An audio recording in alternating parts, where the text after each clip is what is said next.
psychologist, I've always thought that I could help any student just by training their teacher to implement just the right strategy to create a more effective learning or social environment. But I was wrong. I've spent my entire career researching how to help teachers use the best of what we know to improve their practice and student outcomes. And one of the most rewarding parts of this work has been meeting with teachers at the end of studies and hearing how grateful they are for the help that we've provided.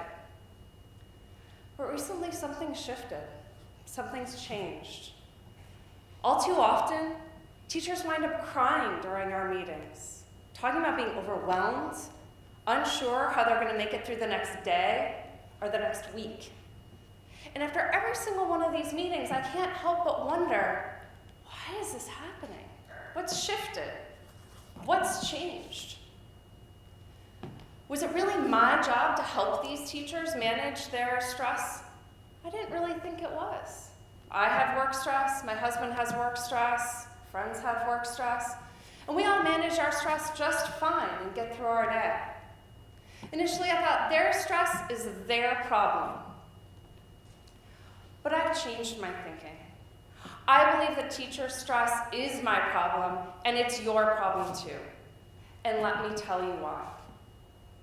Right now, data shows that teaching is the most stressful occupation. The percentage of teachers reporting feeling great amounts of stress most days of the week has more than doubled in the past 30 years. Right now, teacher stress is the #1 reason that teachers leave the field of education other than retirement. That means that right now, teacher stress is the #1 reason for the teacher shortage nationwide. And not only do teachers feel a lot of stress, but they feel a wide range of stressors. So sure, they feel the daily hassles that we all have, and they have more acute stressors in their work and home lives like we all do. But teachers, unlike so many of us, also feel chronic stress related to their students.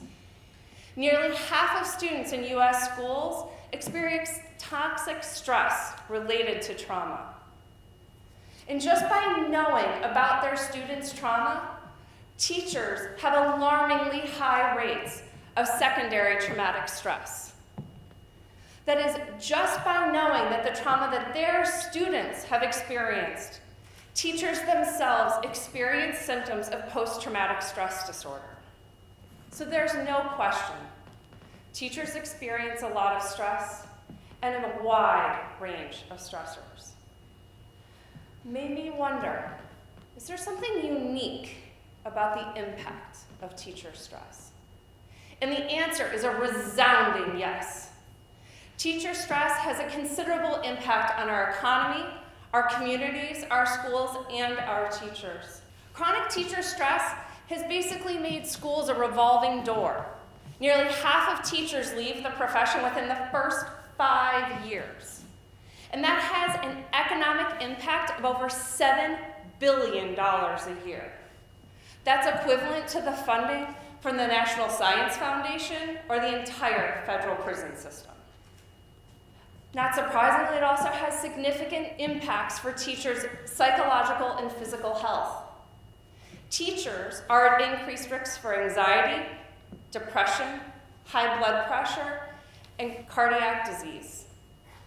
Stressed out teachers are more likely to be absent, have poor relationships with their students, and be less effective at delivering instruction and managing student behavior.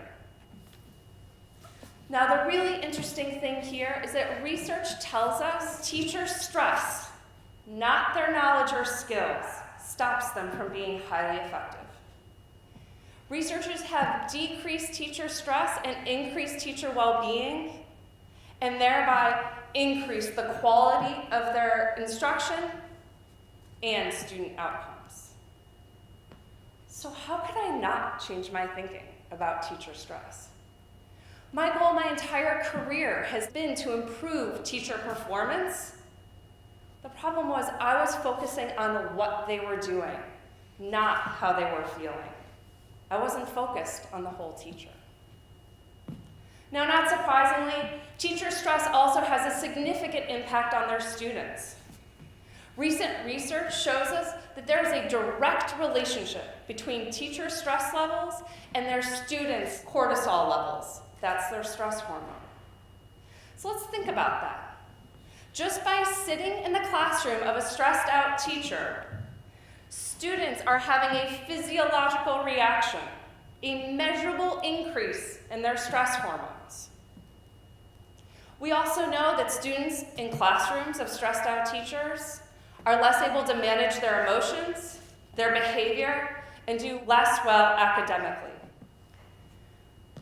Now, one of the first teachers in one of my first studies wrote on her evaluation form, "Thank you for helping me become that teacher that they will always remember."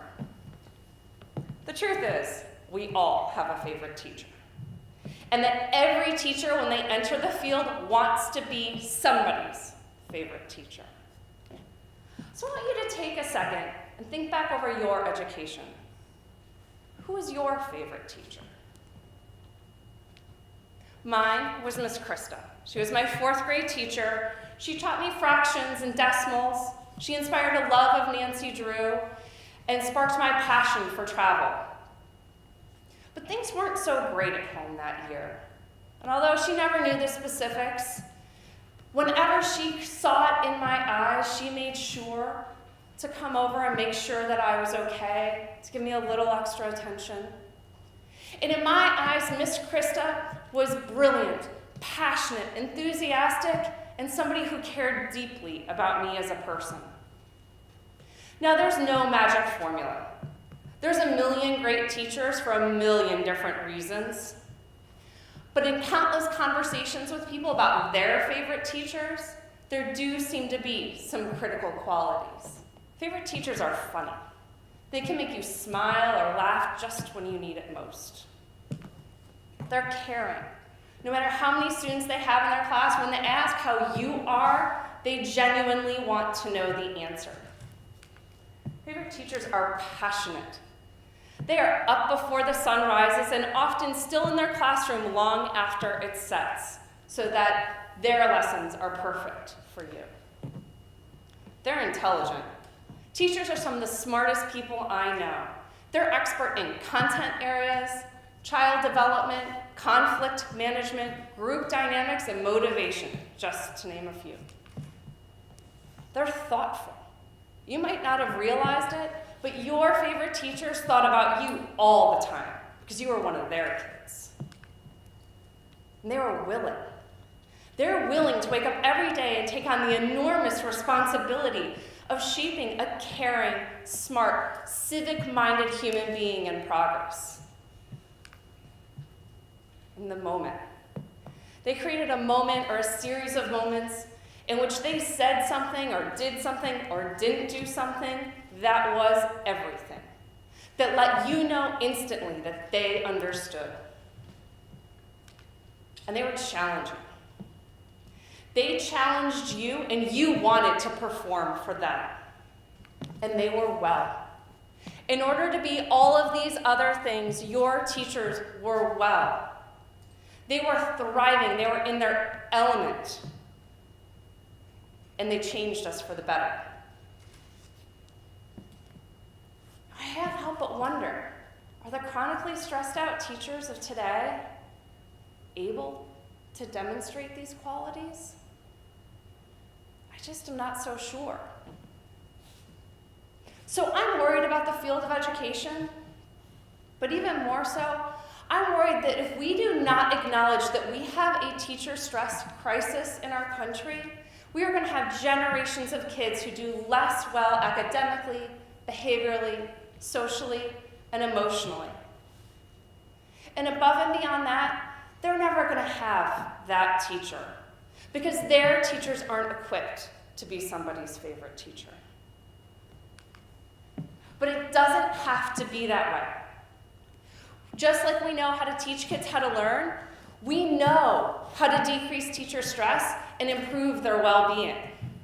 The research in this area is expanding so fast and it is so exciting. There are lots of programs that have been shown to be effective, like mentoring.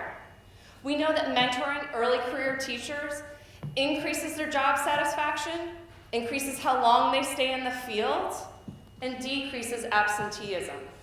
Workplace wellness programs decrease teachers' physical and psychological health risks. They decrease health costs for school districts. Social emotional learning programs. Now this one gets me. By teaching students social and emotional competencies, we can decrease teacher stress and improve teacher-student relationships. And mindfulness and stress management programs help teachers active coping strategies to deal with the inherent stressors in their work. So these are just a few of the many programs we have that we know work. We know how to implement them with all kinds of teachers in all kinds of schools. There's a lot of work to be done. We have to acknowledge that we have a teacher stress crisis in our country. And when we do, we can implement these programs and decrease teacher stress, improve teacher well-being, and we can allow these teachers to rediscover their passion, find their flow, and be someone's favorite teachers. So teacher stress is my problem, and it's yours too. Thank you.